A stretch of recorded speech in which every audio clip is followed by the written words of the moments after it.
कारण की 10% म्हणजे काही कमी मार्क्स नसतात, त्यावरच बरेचसं सिलेक्शन डिपेंड असतं. एक एक मार्काने सिलेक्शन जातं मित्रांनो. सगळ्यात महत्त्वाचं तुम्हाला सांगतो, 2024 म्हणजे आत्ता एप्रिलपासून वेज रिव्हिजन लागू होणार आहे. महावितरणचा अतिशय मोठा ॲडव्हान्टेज म्हणजे इथे तुम्हाला तुमच्या गावाजवळ, तुमच्या एरियामध्ये, तुमच्या खेडे विभागात जर तुम्ही ग्रामीण भागात राहत असाल तर तुम्हाला तिथे सुद्धा पोस्टिंग मिळू शकते.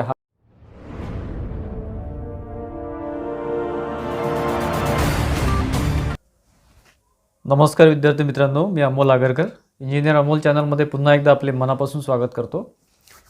महावितरण भरती 2024 म्हणजे 2023ला 31 डिसेंबरला यांनी ऑफिशियल नोटिफिकेशन दिलेलं आहे. त्यामध्ये BCom बेस वॅकन्सी आहे, assistant accountant, junior assistant accountant वगैरे. त्यानंतर JEE म्हणजे डिप्लोमा इंजिनियर ट्रेनी, त्यानंतर AE म्हणजे ग्रॅज्युएट इंजिनियर ट्रेनी, त्यानंतर तुमचा ITI इलेक्ट्रिशियन, वायरमन आणि COE बेसवर जी वॅकन्सी आहे ती विद्युत सहाय्यक वितरण अशी वॅकन्सी आहे. त्यामध्ये आजच्या व्हिडिओमध्ये आपण स्पेशली बघणार आहोत की JEE आणि AE डिप्लोमा इंजिनियर ट्रेनी आणि ग्रॅज्युएट इंजिनियर ट्रेनी यासाठी आपण आजच्या व्हिडिओमध्ये माहिती देणार आहे. की असिस्टंट इंजिनियर जे काही पोस्ट आहे याच्यामध्ये साधारण 281 पोस्ट इलेक्ट्रिकलसाठी आणि काही सिव्हिलसाठी आहे 40 पोस्ट वगैरे. तर त्यामध्ये गेट क्वालिफाईड जे विद्यार्थी आहेत 21, 22 आणि 23मध्ये त्यांनाच फक्त इथे चान्स मिळणार होता. परंतु आत्ता रिसेंटली 2 दिवसापूर्वी अतिशय महत्त्वाचं ऑफिशियल अपडेट आलेलं आहे महावितरणतर्फे. जे काही विद्यार्थी मित्र इथं आंदोलन करत होते किंवा प्रयत्न करत होते Twitter mail campaign through, Twitter mail वगैरे कॅम्पेन थ्रू वगैरे, आणि बऱ्याचशा त्यांनी इथे डायरेक्टली इनडायरेक्टली प्रयत्न केलेला आहे. तर त्याचं एक फळ म्हणून आता एक अतिशय महत्त्वाचं अपडेट महावितरणनी AE म्हणजे ग्रॅज्युएट इंजिनियर ट्रेनी हे जे पोस्ट आहे त्यासाठी दिलेलं आहे. तर आपण अपडेट आधी बघू. ॲडव्हर्टाइजमेंट नंबर 7/2023साठी ही अतिशय महत्त्वाचं अपडेट आहे. मेथड ऑफ सिलेक्शन म्हणजे जी काही AEची पोस्ट आहे किंवा ग्रॅज्युएट इंजिनियर ट्रेनी आहे त्यासाठी जे मेथड ऑफ सिलेक्शन आहे त्यामध्ये चेंजेस करण्यात आलेले आहे. The candidate will be selected on the basis of performance online test and valid GATE score obtained the last 3 years, that is 21, 22 and 23 by giving 90% weightage to the online test and 10% to the GATE score. तुमच्यापर्यंत हे circular पोचलेलं असेल. आपण आपल्या Telegram चॅनलवर म्हणजे engineer Amol Telegram चॅनलवरसुद्धा याची माहिती दिलेली आहे. त्यामध्ये मित्रांनो आता त्यांनी 90% वेटेज हे ऑनलाईन टेस्टला देण्यात आलेलं आहे आणि 10% गेट स्कोअरसाठी देण्यात आलेलं आहे. त्याच्यामध्ये एक्झाम पॅटर्नसुद्धा दिलेला आहे. हा जो एक्झाम पॅटर्न आहे मित्रांनो JEE आणि AE दोन्हीसाठी सेमच आहे आणि ट्रान्सकोलासुद्धा एक्झाम पॅटर्न सेमच होता. सगळं सेम आहे. सिलेबसपासून सगळे नियम सेम आहे. ठीक आहे, कुठेच काही डिफरन्स नाही. बघा, प्रोफेशनल नॉलेज म्हणजे तुमचं टेक्निकल, इलेक्ट्रिकल, सिव्हिल जी एक्झाम देत असाल 50 प्रश्न 110 मार्क. त्यानंतर जनरल नॉलेज, इथे जनरल नॉलेज बघून कन्फ्यूज होऊ नका, जनरल नॉलेज नाही आहे इथे. टेस्ट ऑफ रिजनिंग म्हणजे 40 प्रश्न 20 मार्कासाठी आहे. टेस्ट ऑफ क्वांटिटेटिव्ह ॲप्टिट्यूड म्हणजे 20 प्रश्न 10 मार्कासाठी आणि मराठी लँग्वेज 20 प्रश्न 10 मार्क. 130 प्रश्न 150 मार्कासाठी ही टेस्ट होणार आहे. 120 मिनिटाचा म्हणजे 2 तासाचा वेळ आहे. निगेटिव्ह मार्किंग आहे, 1/4 निगेटिव्ह मार्किंग आहे. 4 प्रश्न चुकले तर तुमचं 2.2 मार्क जातील टेक्निकलमध्ये आणि नॉन टेक्निकलमध्ये 4 प्रश्न चुकले तर तुमचा 0.5 मार्क्स इथे जातील. अतिशय चांगली न्यूज आपल्याला इथे मिळते आहे. परंतु त्यामध्ये आपल्याला अपेक्षित असं होतं की 100% ते गेट कॅन्सल करतील, कारण की ट्रान्सको आणि जेनकोमध्ये गेट कंपल्सरी नव्हतं किंवा त्यांनी घेतलंच नाही, त्याला प्रिफरन्स पण दिलं नाही. पण इथे त्यांनी 10% त्यासाठी ठेवलेले आहे. त्याच्यामुळे काही विद्यार्थी मित्र इथे नाराज आहे आणि ऑब्व्हियसली नाराज होतीलच, कारण की 10% म्हणजे काही कमी मार्क्स नसतात, त्यावरच बरेचसं सिलेक्शन डिपेंड असतं. एक एक मार्काने सिलेक्शन जातं मित्रांनो. ट्रान्सको आणि जेनकोमध्ये आपण बघितलेलं आहे, विद्यार्थी मित्रांनो तसा अनुभव आलेला आहे. त्याच्यामुळे हे जे काही 10% आहे गेटसाठी प्रिफरन्स दिलेलं आहे ते सुद्धा कॅन्सल व्हावं, त्यासाठी प्रयत्न ऑलरेडी विद्यार्थी मित्रांचे सुरू आहे. ट्विटर आणि ईमेल कॅम्पेन थ्रूद्वारे. ॲक्च्युली ते कसे मार्क देतील हे अजूनपर्यंत कन्फर्म झालं नाही आहे. 90% म्हणजे तुमचं जे काही 150 मार्काचा पेपर असतो त्याच्यामध्ये ते कन्वर्ट करतात 100%मध्ये. तर ते आता तुम्ही जे हे कराल 150पैकी जेवढे मार्क घ्याल त्याचा पर्सेंटेजमध्ये 90%मध्ये कन्वर्ट करतील. 10% मार्क तुम्हाला मिळणारच नाही, म्हणजे जर तुम्ही गेट क्वालिफाईड नसाल तर. ठीक आहे, तुम्ही एक्झाम तुम्ही जर 21च्या आधी असाल, तुम्ही 21, 22, 23मध्ये गेट क्वालिफाईड असाल किंवा तुम्हाला चांगले स्कोअर असेल तर तुम्हाला ते 10% मार्क्स मिळतील, तुमच्या स्कोअरनुसार मिळतील कदाचित, कारण की यांनी अजून क्लिअर केलेलं नाही आहे मार्क्स कसे मिळणार आहे ते. परंतु बाकीचे जे 90% आहे ते तुम्हाला ऑनलाईन टेस्टच्या थ्रू घ्यायचे. म्हणजे आता कोणीही इथे अप्लाय करू शकतं, ही चांगली गोष्ट आहे. कोणीही इथे अप्लाय करू शकतं. म्हणजे तुम्ही फ्रेशर असाल, तुमचं काही अनुभव नसेल किंवा काही तुमचं गेट स्कोअर वगैरे काही नसेल तरी तुम्ही इथे फॉर्म भरू शकता. ही अतिशय चांगली गोष्ट झालेली आहे ऑब्व्हियसली. परंतु हे जे 10% आहे गेटचं हे सुद्धा पुढे कॅन्सल व्हायला पाहिजे डिटेल ॲडव्हर्टाइजमेंट येण्याच्या आधी. तो तुमचा स्कोअर राहणार आहे 150 मार्काचा, त्याच्यामध्ये तुम्हाला 90मध्ये कन्वर्ट करणार. आधी 100मध्ये करणार होते, आता 90मध्ये कन्वर्ट करतील ते. ठीक आहे, आणि मग बाकीचे जे विद्यार्थी आहेत जे गेट स्कोअर आहे 21, 22, 23चा ज्यांचा 17, 18, 19चा असेल किंवा 20चा असेल त्यांना तिथे प्रिफरन्स मिळणार नाही, पण तो 21, 22, 23चा असेल तर त्यांना मिळेल. मग ते 10% मार्क त्यांना ॲडिशनल मिळतील. म्हणजे त्यांना 150 पैकी जे ऑनलाईन टेस्टमध्ये मिळतील त्याचे 90मध्ये कन्वर्ट होतील आणि प्लस 10% त्यांना जास्त मिळेल. म्हणजे सिलेक्शनसाठी हा अतिशय महत्त्वाचा भाग असू शकतो मित्रांनो. ठीक आहे, असे विद्यार्थी फार कमी आहे गेट स्कोर झालेले ते 21, 22, 23मध्ये, परंतु काही ना काही कॉम्पिटिशन तिथे राहणारच आहे. ठीक आहे, तर मित्रांनो हा सुद्धा 10%चा क्रायटेरिया रद्द व्हावा यासाठी प्रयत्न विद्यार्थी मित्र करत आहे. तुम्हीसुद्धा करावा अशी माझी विनंती आहे तुम्हाला. ठीक आहे, बाकी एक्झाम पॅटर्न वगैरे सेमच आहे. जी काही आता एक्झाम होणार आहे ती महावितरणची, त्याचं पॅटर्न आणि त्याचं पूर्ण सिलेबस A to Z सगळं सेम आहे. कुठेच काही डिफरन्स नाही आहे. महावितरण, महापारेषण आणि महाजनकोमध्ये सेमच आहे.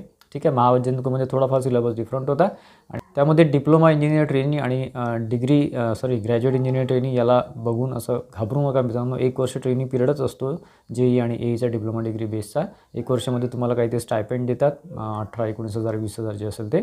त्यानंतर 1 वर्षानंतर तुम्हाला तुमचं जे बेसिक स्किल आहे, फॉर एक्झाम्पल JEEसाठी आय थिंक 37,000 समथिंग आहे ते बेसिक आहे आणि त्याच्यामध्ये तुम्हाला DA वगैरे ॲड करून ते 55,000 प्लस जाते. आणि BEसाठी किंवा ग्रॅज्युएट इंजिनियर ट्रेनिंगसाठी साधारण 49,000 आहे आणि त्याच्यामध्ये बाकीचे अलाउन्सेस ॲड केल्यानंतर ते 70 प्लस वगैरे जाते. ठीक आहे, आणि सगळ्यात महत्त्वाचं तुम्हाला सांगतो 2024 म्हणजे आत्ता एप्रिलपासून वेज रिव्हिजन लागू होणार आहे. म्हणजे वेज रिव्हिजन म्हटल्यापेक्षा दर 5-5 वर्षांनी वेज रिव्हिजन इथे चेंज होत असतं MSCBच्या तिन्ही कंपन्यांचं. त्यामध्ये तुम्हाला इथे अतिशय उत्कृष्ट संधी आहे. जे काही तुम्हाला आता बेसिक 37,000 JEEसाठी आणि AEसाठी 49,000 आहे, त्याच्यामध्ये तुम्ही 20% ॲड करा.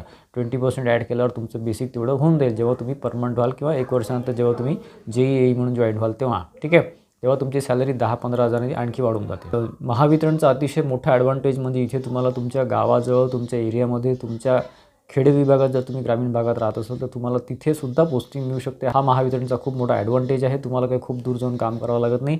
सुरुवातीला जरी पोस्टिंग इकडे तिकडे मिळाली तरी तुम्ही 2-3 वर्षानंतर सहज ट्रान्सफर घेऊन तुमच्या एरियामध्ये येऊ शकतात. ट्रान्सफर खूप फ्लेक्झिबल आहे महावितरणमध्ये, त्याच्यामुळे महावितरण त्यासाठी अतिशय चांगलं आहे. तुम्हाला जर तुमच्या घरच्यांच्या जवळ किंवा फॅमिलीजवळ किंवा आईवडिलांजवळ काम करायचं असेल किंवा सोबत राहून काम करायचं असेल, म्हणजे तुम्हाला जर जवळ राहून काम करायचं असेल तर अतिशय उत्कृष्ट संधी आहे. कुठेही तुम्हाला पोस्टिंग मिळू शकते तुम्ही रिक्वेस्ट केली तर. आणि कदाचित इकडे तिकडे त्यांना तुम्हाला सुरुवातीला टाकलं तरी, आणि जेव्हा ॲड्रेस वगैरे टाकता फॉर्म भरताना तेव्हा त्या ॲड्रेसच्या नुसारच तुम्हाला पोस्टिंग मिळते महावितरणमध्ये. ठीक आहे, महाट्रान्सकोमध्ये सुद्धा तसंच केलं जातं. तर जॉब प्रोफाईलमध्ये स्पेशली तुम्हाला ऑपरेशन अँड मेंटेनन्समध्ये काम करावं लागतं. म्हणजे फील्ड वर्क असते, जास्त करून फील्ड वर्कमध्येच ते टाकतात, परंतु मुलींना थोडं प्रिफरन्स दिलं जातं थोडंफार. बाकी त्यांनासुद्धा फील्ड मिळतेच मुलींना, परंतु तिथे बघा आपण एक ड्युटीज वगैरेचा एक व्हिडिओ टाकलेला आहे, तुम्ही सर्च करू शकता यूट्यूबवर आपल्या याच्यामध्ये. त्याच्यामध्ये मित्रांनो बघा ऑपरेशन अँड मेंटेनन्स म्हणजे तुम्हाला फील्डवरसुद्धा मिळू शकते. तुम्हाला ऑफिस अटॅच म्हणजे ऑफिसचं सुद्धा वर्क टेक्निकलचं मिळू शकते. तुम्हाला त्यानुसार पोस्टिंग देऊ शकतात ते डिव्हिजन, सर्कल लेवलला किंवा झोन लेवलला किंवा सब डिव्हिजन लेवलला.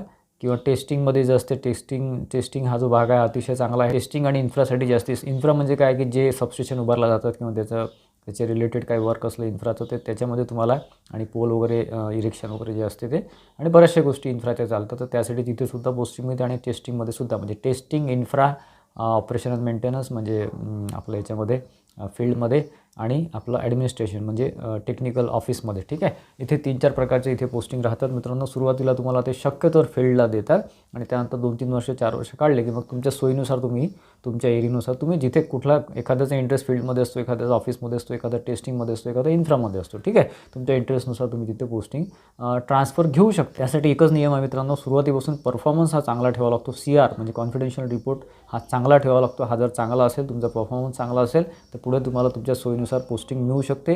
अतिशय चांगली इथे म्हणजे फ्लेक्झिबिलिटी आहे पोस्टिंगसाठी, ट्रान्सफरसाठी.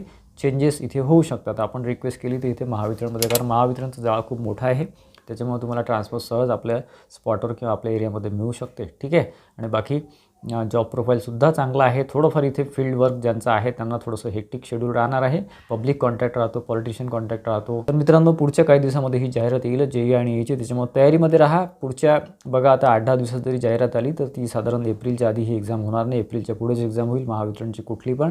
2 महिने ते मिळतील तुम्हाला. फॉर्म सबमिशन नंतर साधारण 1.5 ते 2 महिन्यांना मिळतो. आपण आपल्या ॲपवर म्हणजे इंजिनियर अमोल ॲपवर ऑलरेडी आपण कोर्सेस अनाऊन्स केलेले आहेत, लॉन्च केलेले आहेत. त्याच्यामध्ये एक फुल कोर्स आहे.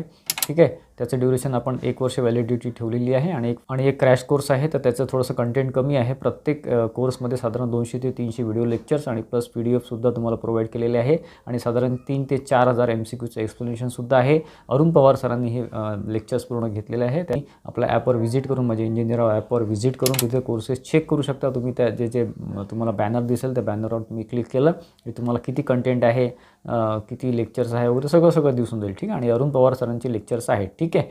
आणि बाकी टेस्ट सिरीज पण आपण ऑलरेडी टाकलेले आहे. तर तुम्हाला महापर्षण आणि महावितरण दोन्हीचं सेम सिलेबस आहे, सेम एक्झाम पॅटर्न आहे, सगळं सेम आहे. ॲपमध्ये व्हिजिट कराल आणि आतापासून जर तुम्ही घेतलं तुम्हाला पुढे त्याचा नक्की फायदा होईल मित्रांनो. कारण की अतिशय मोठं कंटेंट आहे. तर त्याच्यामध्ये पूर्ण तुम्हाला टेक्निकली एकदम डीपमध्ये समजून सांगण्यात येईल. असं वरवरचं लेक्चर इथे राहणार नाही आहे. तुम्ही व्हिजिट करा ॲपला आणि त्यानंतर तुम्ही तिथे परचेस करू शकता. आणि ॲपमध्ये व्हिजिट केल्यानंतर रजिस्ट्रेशन केल्यानंतर तिथे चॅटबॉक्ससुद्धा मिळेल. चॅटबॉक्समध्ये जर तुम्ही कमेंट केलं तर ते कमेंट मला दिसतं आणि मी तुम्हाला रिप्लाय देऊ शकतो त्याबद्दल. तर आशा करतो मित्रांनो अतिशय चांगली ऑपॉर्च्युनिटी किंवा चांगली न्यूज आपल्याला आता AE-साठी मिळते आहे. त्याच्यामध्ये आणखी काही चेंजेस झाले तर 100% गेट कॅन्सल होईल. सध्या 10% गेटसाठी दिलेलं आहे त्यांनी. ॲक्च्युली गरज काहीच नव्हती कारण की विद्यार्थी मित्र एक्झाम देतात तर एक्झाममध्ये जे चांगले अभ्यासू आहेत किंवा ज्यांचा नॉलेज चांगला आहे तेच सिलेक्ट होतात. त्याच्यामुळे ते गेट क्वालिफाईड असो नसो याने काही फरक पडायला नको. परंतु इथे त्यांनी 10% त्यांना दिले आणि 10%नी बराच फरक पडतो मित्रांनो सिलेक्शनमध्ये, लक्षात घ्या. त्याच्यामुळे ते सुद्धा कॅन्सल व्हायला पाहिजे. परंतु आता तुम्ही अप्लाय तरी करू शकता. ॲटलीस्ट बरेचसे विद्यार्थी आधी अप्लाय करू शकत नव्हते जे गेट झाले नाही, पण आता तुम्ही अप्लाय करू शकता. ही एक चांगली न्यूज आहे आपल्यासाठी. ठीक आहे. त्याच्यामुळे अभ्यासाला लागा. या रिलेटेड पुढे गायडन्स आपण अतिशय चांगला गायडन्स पुढे देणार आहे. जो काही माझा महावितरणचा अनुभव आहे 12-13 वर्षाचा आणि प्रायव्हेटचा 2-3 वर्षाचा, त्याचा सगळ्याचा तुम्हाला अनुभवाचा इथे फायदा होणार आहे. तर आशा करतो मित्रांनो की आजचा व्हिडिओ तुम्हाला माहितीपूर्वक वाटला असेल. व्हिडिओ जर आवडला असेल प्लीज व्हिडिओला लाईक करा आणि जास्तीत जास्त विद्यार्थ्यांमध्ये शेअर करा जेणेकरून त्यांनासुद्धा बऱ्याचशा गोष्टी माहीत नसतात त्या माहिती होतील. आणि आपल्या चॅनलला इंजिनियर अमोल चॅनलला सबस्क्राईब केलं नसेल तर नक्की सबस्क्राईब करून ठेवा. बेल आयकॉनसुद्धा क्लिक करून ठेवा जेणेकरून अपडेट्स जे आहे ते पुढचे तुम्हाला येत राहतील. धन्यवाद मित्रांनो.